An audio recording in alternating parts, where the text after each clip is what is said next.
guys, මේ මගේ පළවෙනි වීඩියෝ බ්ලොග් එක. ඉතින් මම ඒකේ ගේන බලාපොරොත්තු වෙන්නේ අපි සිරිපාද ගිහපු බ්ලොග් එක. ඉතින් අපි සිරිපාද ගියේ මාර්තු මාසේ 7 වෙනිදා රෑ 9ට විතර තමයි අපි සිරිපාද යන පිටත් වුනේ. ඉතින් ෂෝක් ගමනක්. ඉතින් මම 8 වෙනි පාර යනනේ සිරිපාද යන පිටත් යන්න හැදුවේ. ෂෝක් ගමනක්. ඉතින් අපි යන අතරමඟ අපි නැවැත්තුවා උදේ 12:20ට විතර නැවැත්තුවා තේ බොන්න.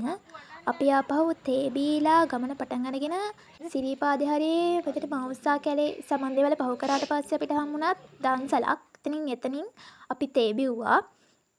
ඉතින් guys අපි ඊට පස්සේ කොහම හරි නවාතැනකට ආවා. උදේට ආපහු කාලා එහෙම ඇඳුම් පිරිසිදු වෙලා ඇඳුම් මාරු කරගෙන සිරිපාද කරුණා කරන්න හැදුවේ.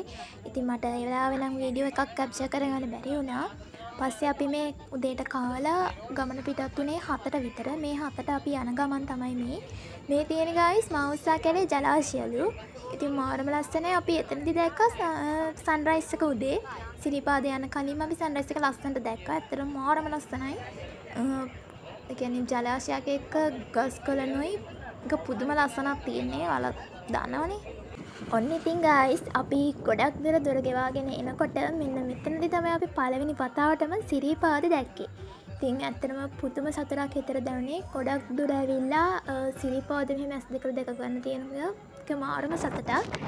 ඉතින් උදේ මාරම සීතලයි. මම ওই ජනේලේ දොරත් ආගෙන තමයි ඔය මේ වීඩියෝ කරන්නේ. ගොඩක් සෙනග ඇවිත් තිබුණේ ඊට කලින් දවසේ මෙතන සිරිපාදේ කරුණා කරන්න. ඔන්න ඉතින් guys අපි නල්ලතන්නියට දැන් ඇවිත් ඉන්නේ. නල්ලතන්නියට උදේ 7යි කාලා වගේ වෙන්නේ නැති. අපි ඉතින් ගමන පටන් ගත්තා. ඉතින් දිව්‍ය ලෝකෙට එන පාර ගමන පටන් ගත්තී නම් මාරම ආසාවෙන් තමයි අපි ගමන පටන් ගත්තේ. ඉතින් ගොඩක් කට්ටිය එදා ඉන්දිය නෑ හැබැයි ගොඩක් බස් තිබ්බට. ඉතින් අපි මකරතන හරියටත් ඔන් ටික ළඟා වුණා. ගොඩක් සෙනග මං හිතන්නේ ඊට කලින් දවසේ කරුණා කළා පල්ලෙහාට කරුණා ගන්න ගමන් තමයි ඉන්දියේ දාන සෙනග අඩුයි. ගයිස් ඔයාලා මේ පැත්තෙන් ගිහින් තියද මේ තියෙන්නේ සාම චෛත්‍ය යන පාර. සාම චෛත්‍යයෙන් යන පාර කෙටි කියලාත් කියනවා. ඇත්තටම අපි කලින් ගිහින් තිබුණේ නෑ වෙනසකටත් එක ගියා. මේ පැත්තට සිරිපාදේ අර අනිත් පැත්තෙන් යනකොට මාරම ලස්සනට පේනවා.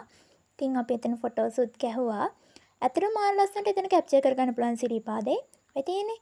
ඉතින් අපි ඒ පැත්තෙන් ගියා. ඉතින් ඒ පැත්තෙන් කටිය වැඩි යන්නෙත් නෑ. ඇත්තටම අර කතාව ඇත්ත ඒ පැත්තෙන් පාර කෙටි. අපි කොහොම හරි කරුණා කරද්දි උඩට කරුණා කරද්දි ගියේ ඒ පැත්තෙන් පල්ලෙහාට කරුණා කරේත් ඒ පැත්තෙන් මාරම ලස්සන ඒ පැත්ත නම්. ඉතින් guys මම ඉක්මනට කරුණා කරා උඩහට. ඉතින් මම සීත ගඟුල හරියටත් ආවා. මට අපේ අම්මලත් මග ඇරුණා. ඉතින් ඊට පස්සේ අම්මලත් එක්ක කොහොම හරි අපි මේ හරියට ආවා. අපි වැඩිය තැන් වල නැවතුනේත් නෑ. අපි ඉක්මනට කරුණා කරා. කිසිම හංසයක් දැමුනෙත් නෑ. ඔන්න ඉතින් ඉදිකටු පාන ගාවටත් ආවා.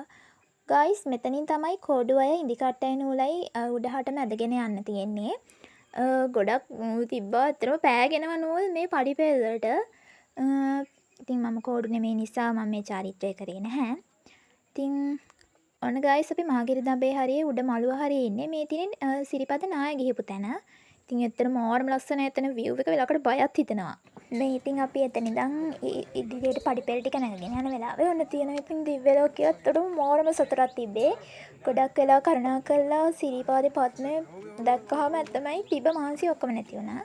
අපේ අම්මා මට පල්ලෙහා කඩෙන් නෙළුම් මල් දෙකක් අරන් දුන්නා. ඉතින් පත්මේට පූජා කරන්න ඒකත් අරගෙන අපිට කරුණා කළා.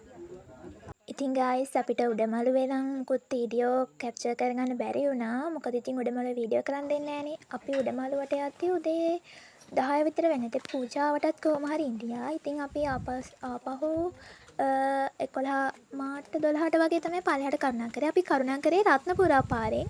ඔය තියෙන්නේ රත්නපුරා පාර. ඉතින් මාරම ලස්සනයි. ලස්සන වගේම අතරම බය හිතෙනවා. මේ පැත්තට හැටන් පාට වැඩි ප්‍රපාත වැඩි. ඔයි පේන්නේ රත්නපුරා පාර. ලස්සනයි හැබැයි ගොඩක් බය හිතෙනවා යන්න. ඔහොම පල්ලෙහාට කරුණා කරද්දී ඔන්න පල්ලෙහාගෙන ඉන්න සුදු ටී-ෂර්ට් එක අඳපු අය කෙනෙක්. ඒ අයකෝ අය කුරුවිටෙන් ආවේ කියලා. ඇත්තටම එයාලා දවසක් තිස්සේ තමයි ඔය කරුණා කරන්නේ. ඇත්තටම මාර මහන්සියෙන් එයා නැග්ගේ. යාට අන්තිමට ටික නැග ගන්න හරි අමාරුවෙන් එයා කොහොම හරි නැග්ග මං හිතන්නේ. ඉතින් බලන්න ඉතින් කොච්චර අමාරුවෙන් වුණත් මිනිස්සු කරුණා කරනවනේ සිරිපාදේ.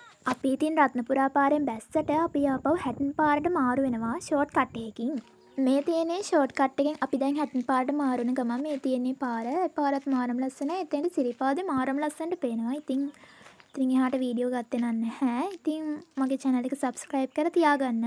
ඉතින් මම තවත් ඉස්සරහට ලස්සන වීඩියෝ ගේනවා. ඉතින් ඔයාලගේ support එක මට දෙන්න. ඉතින් bye. අදට vlog එක ඉවරයි. Thank you for watching.